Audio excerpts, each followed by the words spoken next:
діни саладағы жағдайды бұзатын үш нәрсе бар дейді. Бірінші, ғалым адамның қателігі. Ол кісінің қателігі артынан жамағат еріп отыр. Артынан жастар еріп отыр. Сол кісінің бір қателігі сол кісілердің адасуына себеп болады дейді. Екіншісі, білімсіз Құранда талас жүргізу. Құран тақырыбында Құран өзі түсінбейді. Көп адамдар мысалға Құранның тілін білмейді, Құранның құқықтық техникасын білмейді мысалға.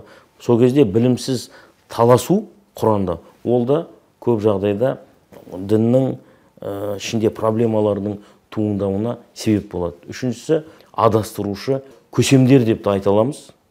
Өкінішке орай, біздің мына өзіңізді бірсыпыра мысал келтірдіңіз, осындай адастырушы көсемдеріміз көп. Танымалдығын діни құзыретпен шатастырады. Ол спортсмен болуы мүмкін, атақты болуы мүмкін, артист болуы мүмкін, блогер болуы мүмкін, өте атақты болуы мүмкін.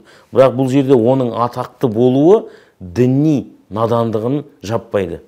Құдайға жала жабатын, Құдай осылай айтты, немесе Құдай осылай бұйырды деп самоучкалардың, діни құзыреті жоқ тұлғалардың келіп дінді бұзуына жол берілді. Бірақ бағана құқық қорғау органы дедік қой, ғұламалар, оған жол бермеу керек еді.